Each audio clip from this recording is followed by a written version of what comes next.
The day I found a dead fish flopping in my toilet, was the moment I knew the HOA had declared war. At first, I thought it was some sick prank, or maybe a wildlife mishap, until I turned the kitchen tap, and nothing came out but a wheeze and a dusty clank. My cattle troughs were bone dry. My tomatoes sagged like they'd been cursed, and even the dogs were eyeing the bird bath like it was sacred treasure. Confused, I stepped outside in my boots, half-tied and sleep-stiff, only to spot a crisp envelope taped to my fence post, like some passive-aggressive trophy. The paper was watermarked with the HOA seal, printed in overly cheerful font, and the message punched me square in the jaw. Water access suspended pending compliance with HOA green space regulations. Thank you for understanding. No warning, no meeting, no explanation. Just cut off, as if I was some rogue tenant squatting in a community garden, instead of the legal owner of 20 acres my family had tilled since 1957. I stormed down to the HOA office like a man on a mission, dust flying off my boots with every step. The place was empty, except for the scent of lemon polish and Karen Templeton's smug perfume lingering in the air. Karen, queen of the HOA and self-declared protector of suburban aesthetics, was lounging behind her desk like she ran the Department of Homeland Security. Her yard had a fountain, a koi pond, and more water than a small hotel pool. When I asked why the HOA had the authority to cut my water, she smiled like a raccoon caught in a hen house, and said, "You're still within HOA boundaries, and your yard is unkempt. The bylaws are clear." I stared at her, trying not to laugh or scream, and asked if she'd personally come and measured my shrubbery's compliance with Section 3.4.2 of the Covenant. She didn't flinch, just handed me a brochure titled, "Landscaping Harmony for a Brighter Tomorrow." By the time I got home, I had a clearer picture of the game she was playing. Karen had pulled this kind of power trip before. Last year, she tried to fine me for letting my rooster crow before 8 a.m., as if livestock wore watches. Before that, she demanded I take down my antique windmill because it looked aggressive. But this was strategic. Starving a rancher of water wasn't enforcement. It was sabotage. I knew why, too. She'd been pushing to buy out the land adjacent to mine for her precious community recreation annex.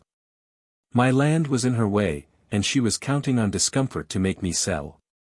What she didn't count on was me being just petty enough to build my own solution out of solar panels and spite. I called my old friend Curtis, who owed me for that time in 1999 when I pulled his truck out of a ditch at midnight during a blizzard. Curtis was an off-grid guru now, installing solar arrays and rainwater systems for doomsday preppers and eco-ranchers alike. I told him what happened, and he just whistled through his teeth and said, "Well, hell, Wade. Sounds like it's time to pull the sun out of the sky and shove it down their pipes." We met that same evening in my barn and sketched out a plan on the back of a feed sack. Solar-powered pump, underground system, private irrigation lines, all legal, all contained within my deed land, all off the grid. That night, with the help of 2 beers and a headlamp, we started digging. My barn became a covert ops site.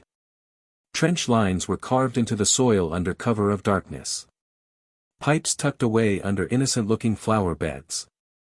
Every time the HOA took a drone photo or sent a complaint letter, I waved and smiled, letting them think they'd won. Meanwhile, I was building a system that would never need their pipes or politics again. Every wire we ran felt like a shot fired in a quiet revolution. 2 days in, Karen came by with her clipboard and a pair of sunglasses so large they looked government-issued. She glanced around, sniffed the air like she could detect rebellion, and asked if I was finally ready to cooperate. I said, sure, and handed her a fake blueprint I'd mocked up in crayon, showing her where I planned to put in a bird bath and a few regulation height shrubs. She nodded solemnly, clearly satisfied by the drawing I'd labeled, "For the Harmony of Nature and Neighborhood." Then she slipped back into her golf cart and drove off like she'd just defused a bomb. I didn't tell her that by the following week, my solar pump would be online, pulling clean water from the aquifer straight to my barn, my troughs, and my tomato patch. I didn't mention that I'd checked with the county and found out the HOA's water rights were leased, not owned, and that lease was about to expire. I especially didn't mention that I'd already placed a bid on the lease. Why? Because sometimes silence is the best revenge. Silence and a well-timed valve turn. The next morning, I walked my land with a cup of coffee, passing each of the newly rehydrated troughs and rows of perked-up vegetables. The air was still cool, the kind of crisp that makes you believe things might just work out after all. My solar rig sat like a crown jewel at the back of the property, humming faintly under the rising sun. I raised my mug to it, half in toast, half in disbelief that it had actually worked. No permits denied, no cease and desist, no HOA fingerprints on anything. I had power now. Not just the electrical kind. The kind that comes when someone tries to choke you out, and you learn how to breathe deeper. They'd cut off my water to break me. Instead, they gave me a reason to build something better, something they couldn't touch. And as I looked out across the field and saw a group of HOA board members gathering near their dried-up community garden, scratching their heads and fanning themselves in the morning heat, I smiled. The game had changed. I didn't need their water, but soon they might need mine. Curtis showed up early the next morning with a trailer full of parts, dust rising behind him like a smoke signal of defiance. We didn't say much at first, just exchanged nods, and started unloading solar panels, rolls of piping, and a custom-built pump unit that looked more like a moonlander than a water system. He'd put it together in his workshop over the weekend, and it was designed to pull directly from the underground aquifer beneath my land. Fully solar-powered, no outside grid, no connection to the HOA's controlled waterline. It was silent, efficient, and exactly the kind of setup that could drive a woman like Karen absolutely insane. We began with the placement of the panels in the back pasture, well beyond the HOA's visible range, but angled just right to catch the full arc of the sun. The trench lines had already been dug during the night runs, so all we had to do was feed the pipes through and connect them to the pump. The system would feed into a buried system that could hold over 10,000 gallons, more than enough to keep the livestock watered and the crops going through the dry season. The beauty of it was that everything we were doing was legal, clean, and on my own land. There was nothing they could do to touch it. I wasn't breaking any rules. I was just rewriting the game. While Curtis worked on wiring the panels, I drove out to the county courthouse to get some paperwork squared away.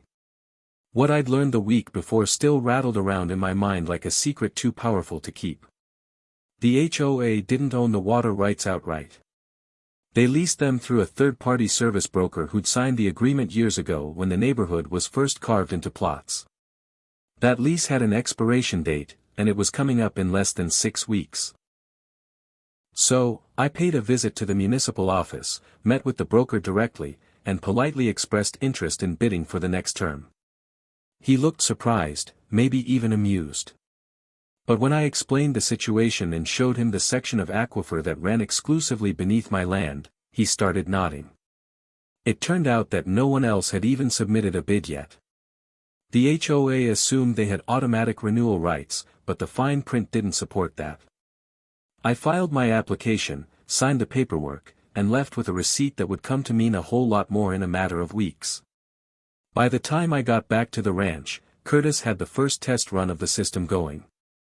Water flowed strong and steady into the storage tank, and not a drop had come from any HOA-managed source. That night, I had dinner on the porch, steak on the grill, and a grin I couldn't hide. The air smelled of mesquite and progress. For the first time in weeks, I didn't feel like I was fighting uphill. I felt like I was building something lasting. But I knew it wouldn't be long before someone noticed. Karen always had eyes on everything. Whether it was her drones, her board members, or her little army of lawn chair spies who treated my property like it was a crime scene, it was only a matter of time before someone reported back.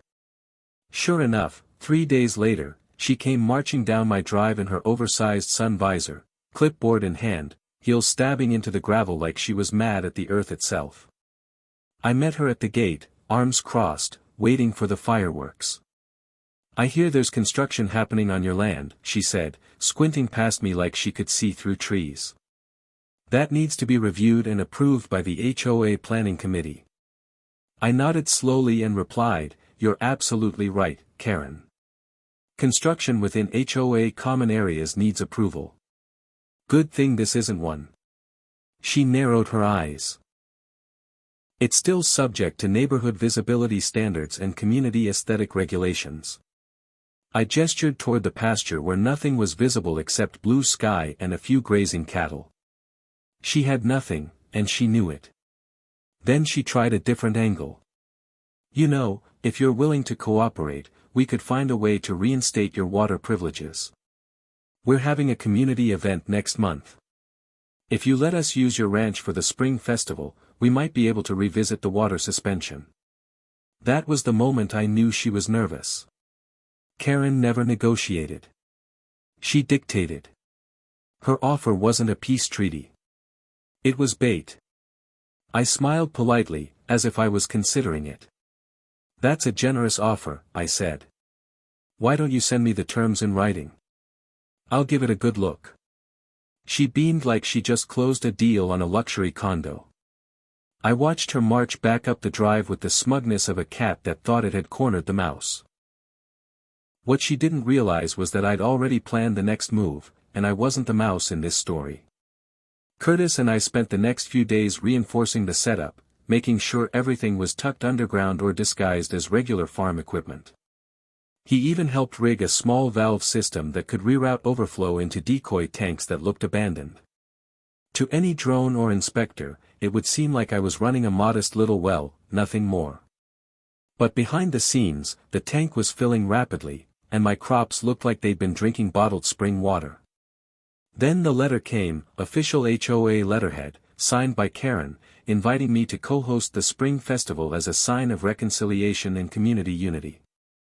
It included a clause about water access being temporarily restored for the event, pending cooperation.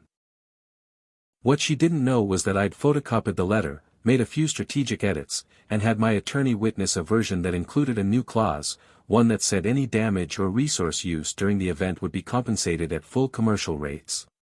Her signature was still there. The board never noticed the change when they approved it. I had my paper shield. I framed that document and hung it inside the barn, right next to my grandfather's saddle. Both of them meant freedom in different ways. One let me ride across the hills like I owned the world. The other guaranteed that the next time Karen tried to use my land to prop up her HOA fantasies, she'd be paying for every square inch of it. The festival was only 2 weeks away, and I had more surprises planned. But for now, I let the pom-pom, the sunshine, and the grass grow a little greener on my side of the fence. The day of the spring festival arrived with more flair than sense. The HOA board had spared no expense, transforming the common areas into what they imagined was a rustic wonderland. String lights dangled from rented poles. Hay bales were arranged in photogenic clusters, and folding tables groaned under the weight of store-bought pies and pre-sliced watermelon. But the real centerpiece was my land, the crown jewel of the event.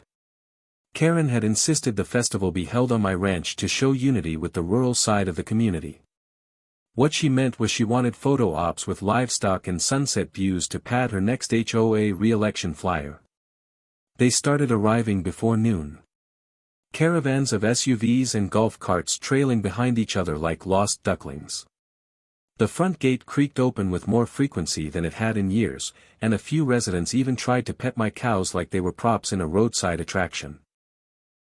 I kept a straight face through it all, sipping iced tea under the porch overhang and nodding politely while Karen ran around in a pastel jumpsuit, trying to look both casual and in charge.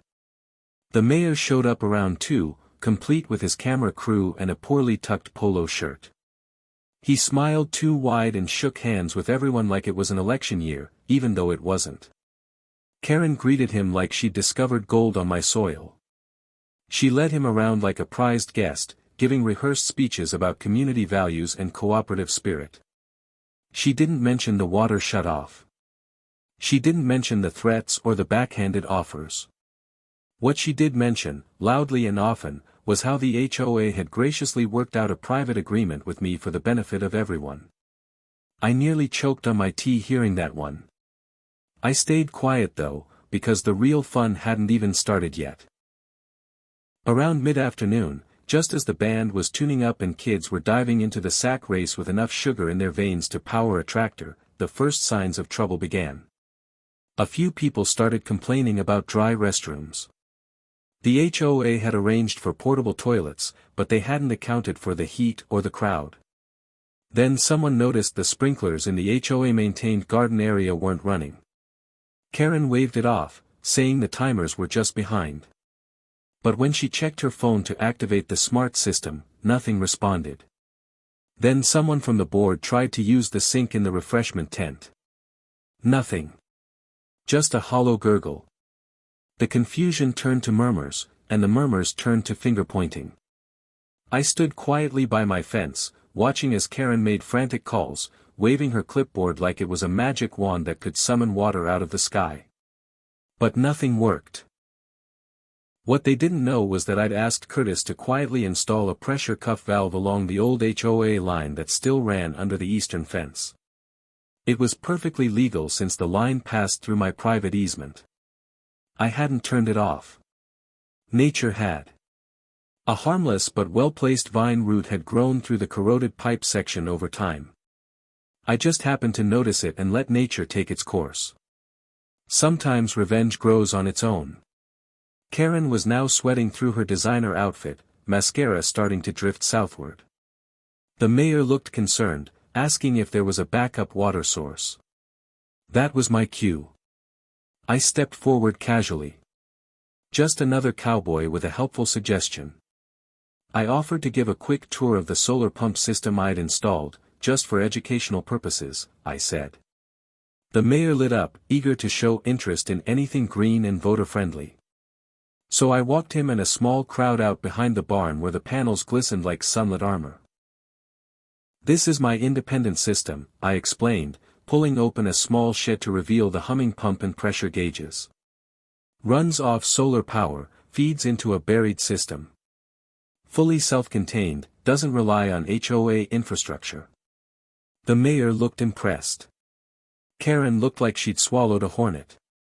I continued with a smile. And the best part, I'm within my rights. No violations. All county inspected and permitted. I handed the mayor a printout from the inspector's approval, just in case he wanted a keepsake. The questions came quick. Could other residents hook into this system? Was it more efficient than the HOA's grid? Could it be scaled? Karen tried to interrupt, but no one was listening to her anymore.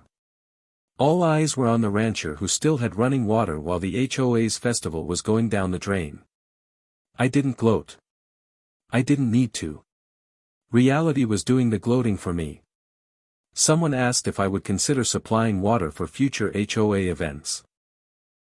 I said I'd consider it, but at fair market rates, with terms agreed upon in advance.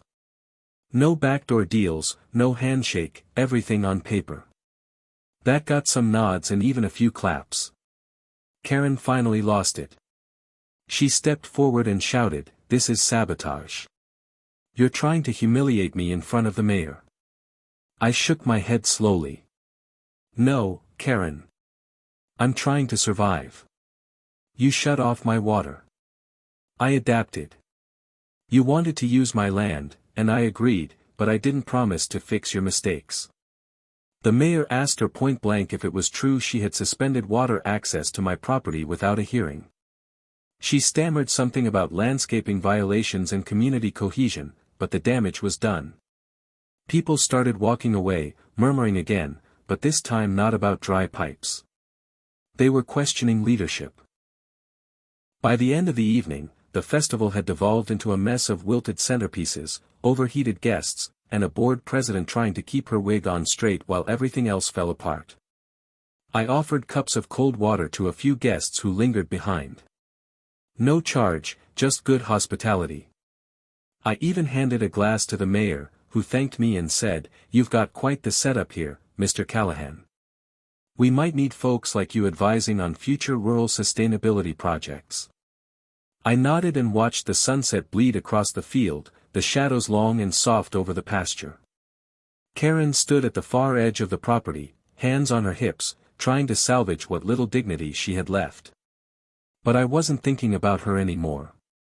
I was thinking about the next step. I already owned the system.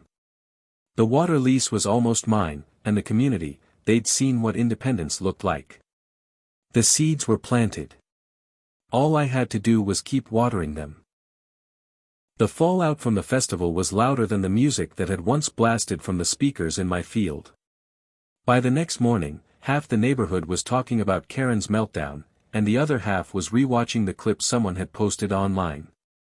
A teenager had caught the whole exchange on video.